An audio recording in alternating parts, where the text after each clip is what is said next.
लेकिन खुद तो अभी वृक्ष तो छोड़ो, पौधे भी नहीं अंकुर बन पाए थे, और उस पर अपने ज्ञान का वितरण करने लगे। टहनियाओं को दिखाने लगे कि चलो भैया मेरे पास हरियाली इतनी है, आई बकरियां सो चर गई।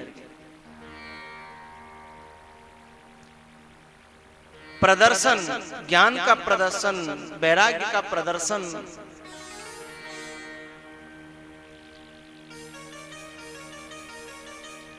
माया की चकिया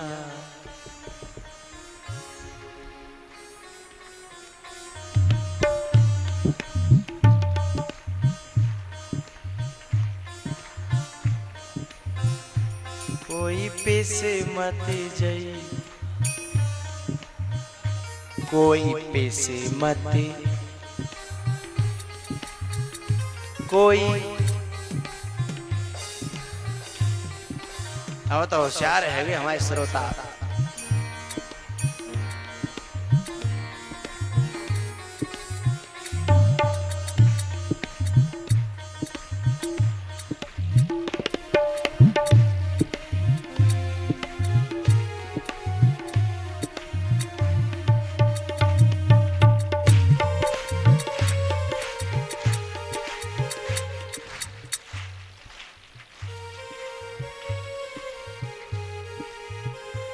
ये जितनी गाड़ियां जिनका पिकअप हाई है ना, उसके एक्सीडेंट बहुत होते हैं। मेरा तो हाथ जब तक पढ़ नहीं पाता तब तक तो 3 तालियां बजा देते, मधुर मधुर मीठी मीठी धीमे धीमे बजा बजा।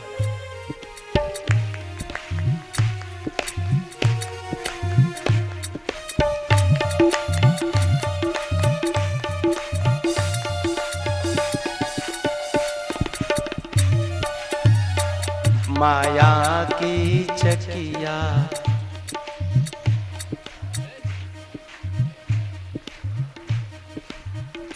कोई पैसे मत, कोई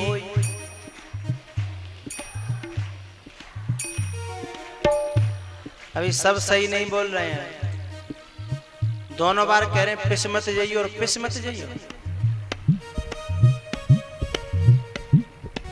क्या? अच्छा फांसी मत जाइए। अच्छा तो होशियार हो। कोई पैसे मत जाइयो, कोई फंसे मत, कोई पैसे मत, कोई। सुधी श्रोताओं को मेरा एक विनम्र निवेदन, जो दर्शन करता है वो कभी नहीं फंसता, जो दर्शन करता है वो कभी नहीं फंसता, जो प्रदर्शन करता है, दर्शन और प्रदर्शन, जो दर्शन करता है वो कभी नहीं फंसता, जो प्रदर्शन करता है वो कभी नहीं बचता।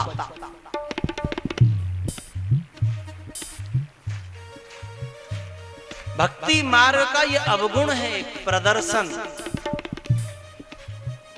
कोई पैसे मत,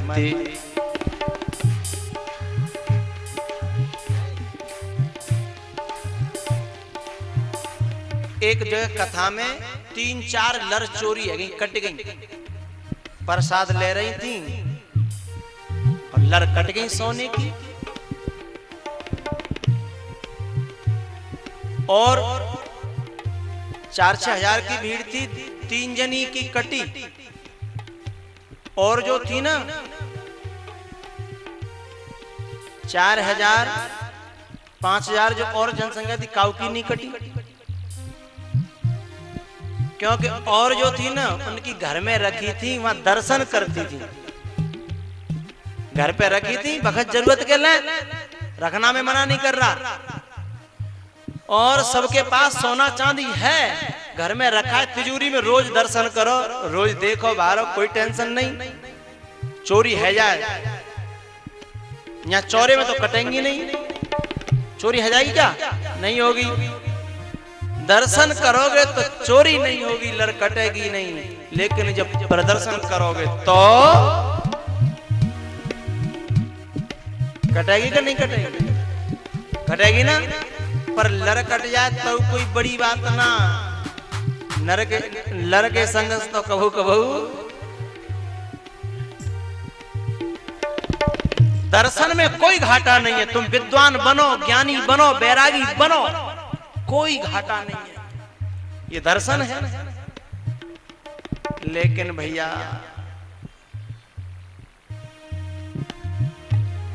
दर्शन तो कम हो गया और प्रदर्शन अधिक हो गया तो लुटना ही पड़ेगा। अच्छा एक बात और सुन लो, जब कथा में कोई आवे और बाकी लर कट जाए तो देखो बुरा मत मानियो, एक बात कह रहा हूं, कह दूं तुम कहो तो, बाकी लर कट जाए तो मुझे बड़ी खुशी होती है।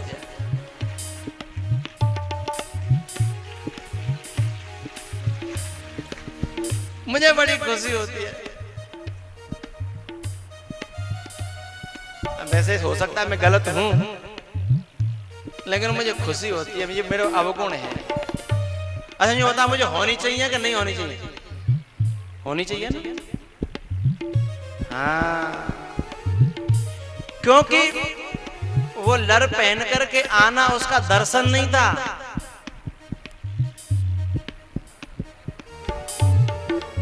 क्या था? प्रदर्शन। दुनिया दिखावे के लिए मुंह पे सोनो है, मुंह पे चांदी है तो ले ले। हरि बोल।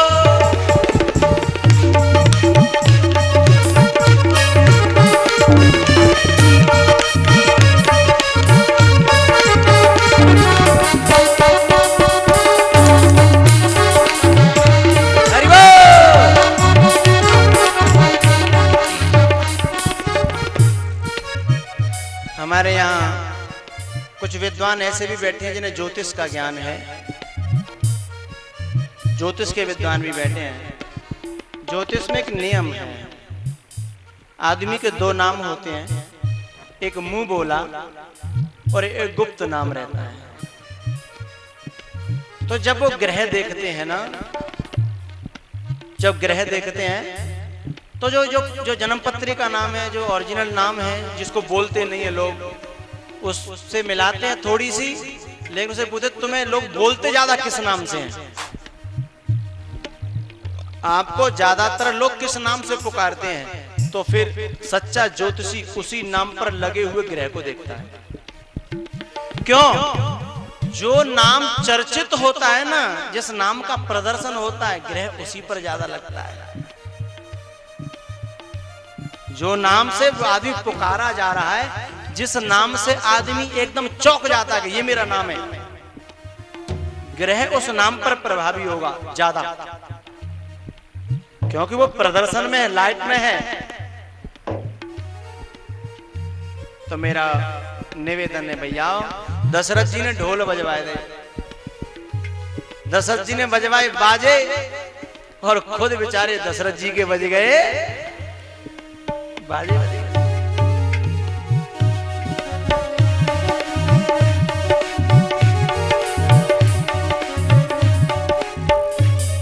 अब क्या करूं, 3:45 बजने वाले हैं और कन्हैया भी आना है, तो रामायण को समेट लूं थोड़ी सी। मंथरा ने गड़बड़ करी और कैकेयी ने वरदान मांगे और भगवान राम का वनवास। तमसा नदी के किनारे सबको छोड़ करके पहुंचे हैं गंगा किनारे। गंगा से पार लगाया केवट ने,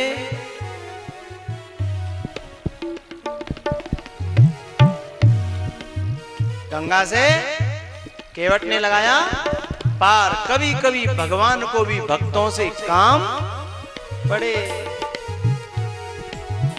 लेकिन फ्री में नहीं उतारा साहब, भगवान से सिर पर हाथ रखवा लिए।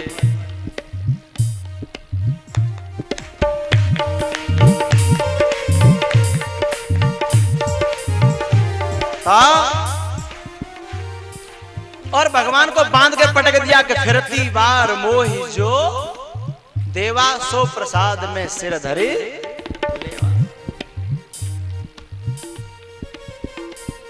भैयाओ, भगवान राम यात्रा करते करते करते करते करते करते करते करते करते करते करते कहाँ पहुंचा दूं? पंचवटी पे पहुंच लो भैया, समय कम है। पंचवटी पे सीधे पहुंच रहा हूं और वहां पर आ गई साहब, वही कौन आ गई? हाँ? तुम तो सब जानते हो, हम तो वैसे ही बके चले जा रहे हैं। जिसके सूप जैसे बड़े बड़े थे नाखून, आप में तो किसी के नहीं होंगे, खैर आप तो खैर अच्छी बेटी हो। और कभी एक आध के हो तो खैर कोई बात तो ना, एक आध तो चाहिए, एक आध तो। यदि एक आध ऐसी न भई तो फिर रावण को वंश नहीं मिट जाएगा, और वंश नाश काऊ को ठीक ना है ना। कोई नाखून तो नहीं रखाती आप में से? हाँ, कोई नहीं रखाती है ना। कितनी अच्छी है देखो, है ना। हे भगवान राम भलो करे।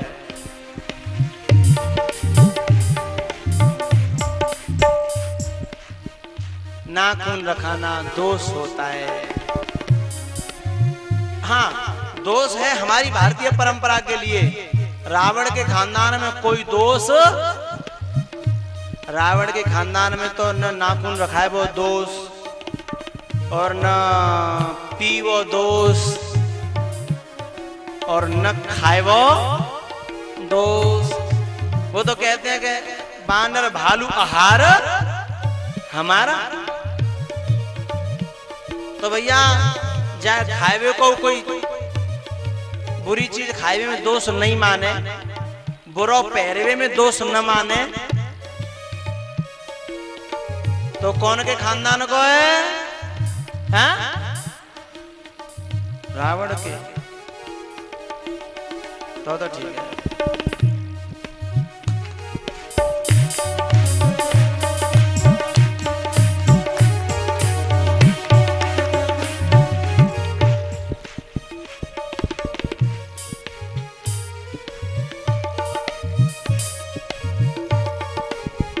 आइए मैडम, राम जी के पास, और राम जी के सामने आकर प्रस्ताव रख दिया सीधे।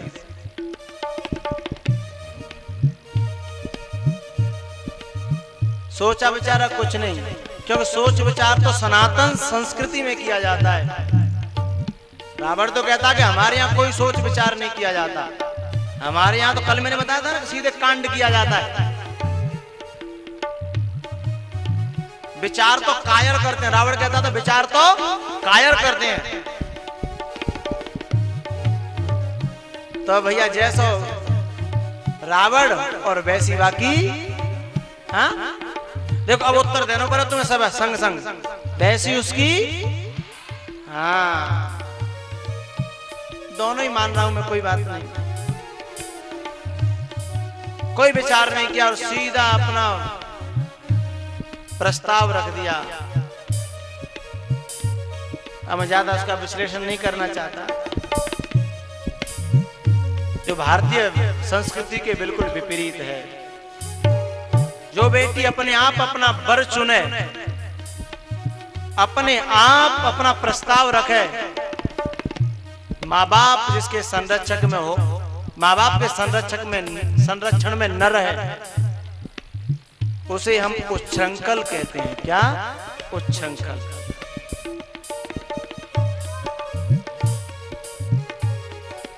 स्वतंत्रता अलग चीज है भैया, और स्वच्छंदता अलग चीज है। अपना प्रस्ताव रख दिया, लेकिन राम जी तो भैया ऐसे थे नहीं कि वो सीधे स्वीकार कर लेते। वैसे कल कोई आजकल का होता तो एक हिसाब से तो रख ही लेता कि वो लोग जी तो जैसी हो तैसी बनी रहेगी, लेकिन जाके सहारे तो संबंध स्थापित है जाएंगे श्रीलंका से। राजनेता ये कभी कभी न खानदान देखे, न कुल देखे, न गोत देखे, न कछु, क्योंकि उन्हें तो संबंध स्थापित करने हैं। लेकिन राम जी किसी संबंधों के भूखे न थे। वैसे सीता राम जी यदि शूर्पणखा को स्वीकार कर लेते तो क्या घाटे का सौदा था क्या? हाँ? एक कोने में बनी रहती और लंका से कम सोना चांदी तो मिल ही जाता। और रावण जैसा बलवान विद्वान, हाँ? कहने को साला हो जाता, फिर दुनिया में कहते कि हमारा साला है रावण। लेकिन राम जी लगता है चूक तो नहीं गए कहीं। लेकिन यदि ऐसा राम जी करते भी तो क्या होता पता है? आपसे भी पूछ लूं कि ऐसा आप कभी कर मत बैठना, नहीं तो काऊ दिन तेरो ही खेत उजाड़ेंगे।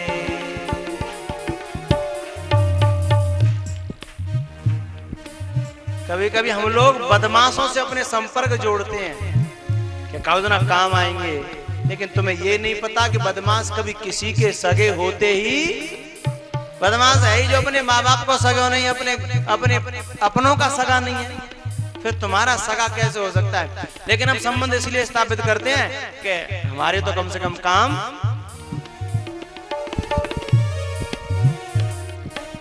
राम जी ने ठुकरा दिया, खरदूषण को लेकर के आई, उनका भी सत्यानाश करा दिया।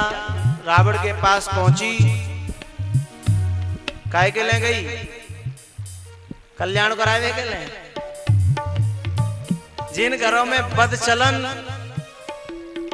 पुरुष या नारी कोई भी पैदा हो जाए तो समझ लो उस घर का नजदीक है कल्याण।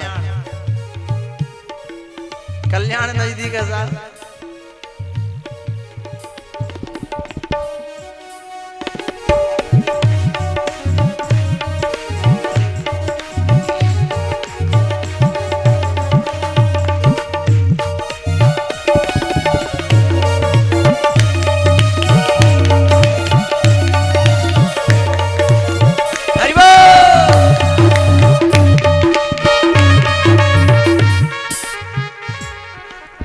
भैया तुम्हारी ताली कितनी प्यारी बजती है, भैया तुम्हारी ताली कितनी प्यारी बजती है।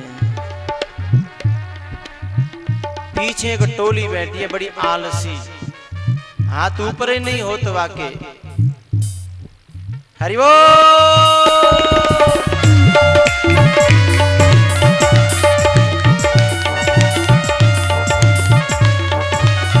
जय भोले, जय भोले।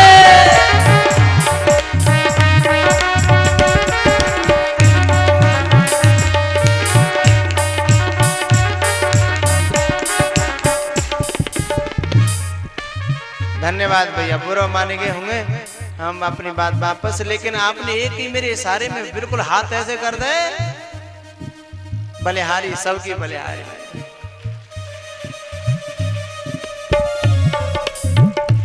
आप सचमुच आपकी श्रद्धा और भावना सराहनीय है, मैं आदर करता हूं।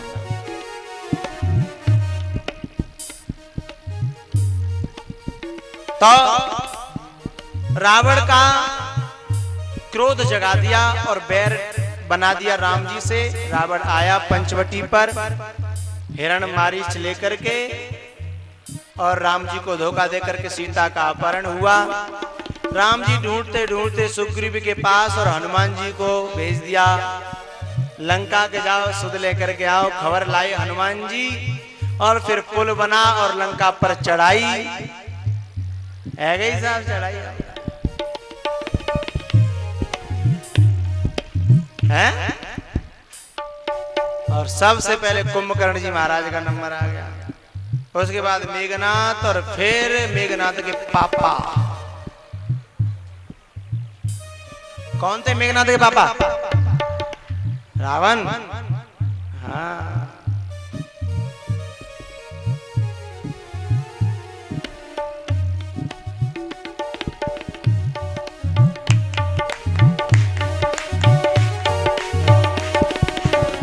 इतनी सी रामायण बस हल्ला कर रहा कि रामायण रामायण रामायण।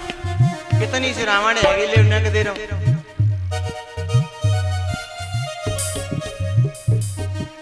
एक राम एक रावन्ना, एक राम एक रावन्ना,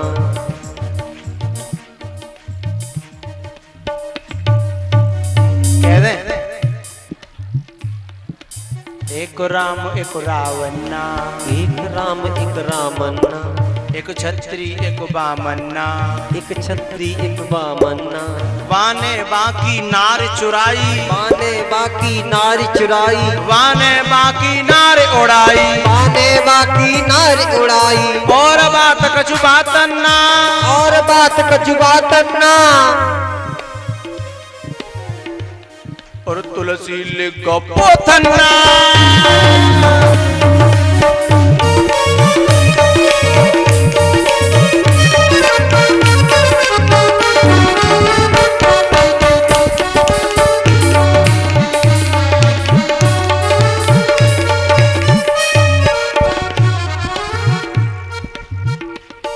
है गई रामायण साहब, हल्ला कर रहा है रामायण रामायण।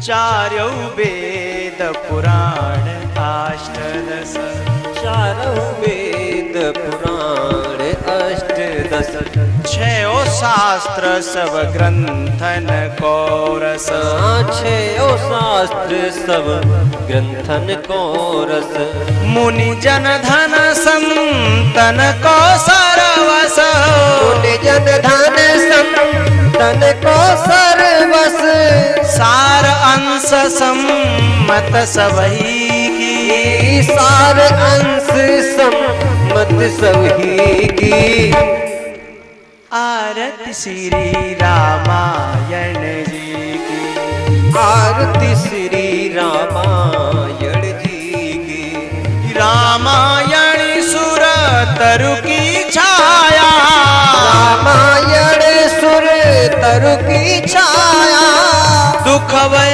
दूरी निकट जो आया, दुख वह दूर निकट जो आया, राम कथा सुंदर कर संशय बिहग उड़ावनहारी, संशय बिहग उड़ावनहारी। बोलो रामचंद्र भगवान की जय, जय जय श्री राधे। अभी कैसे खड़े आ रहे हो? रामायण राम की कथा भैया, अभी तो कन्हैया तो आए भी बाहर हो, और जल्दी हो तो पूरी, अरे 5 ही मिनट रह गई है भैया, और ले तो हम राजधानी एक्सप्रेस बना देते अभी।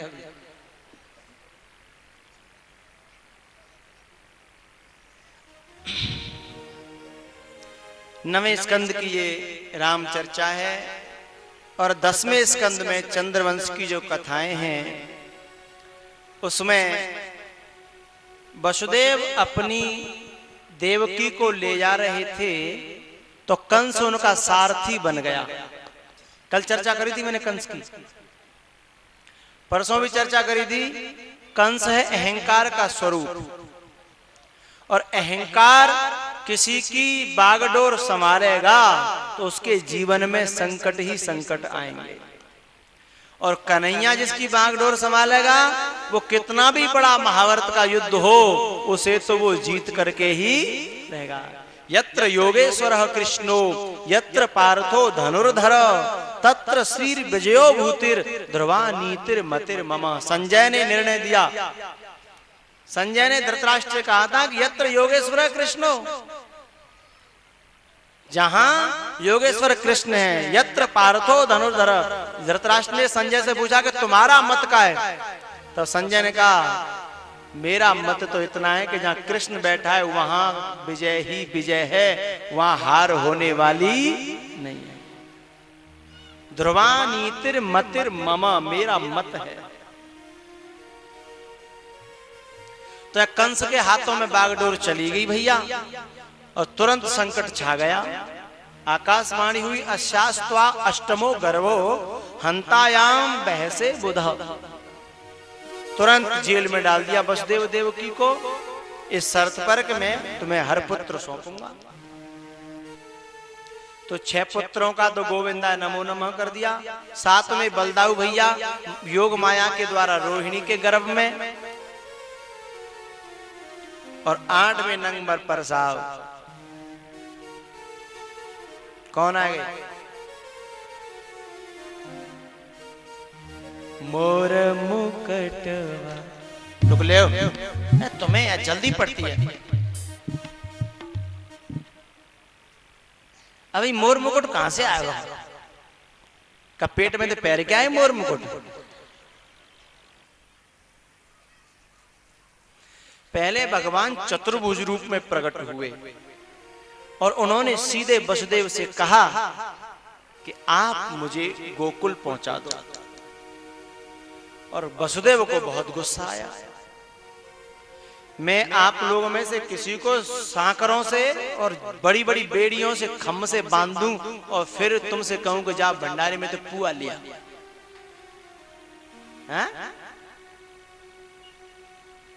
तुम गुस्सा आवेगी नहीं? पहले तो बांध दिया हमको और अब पुआ मंगा रहे। तो वसुदेव को गुस्सा आया कि न तो देखा कि हम हथकड़ी में जकड़े हैं कि बेड़ियों में जकड़े हैं।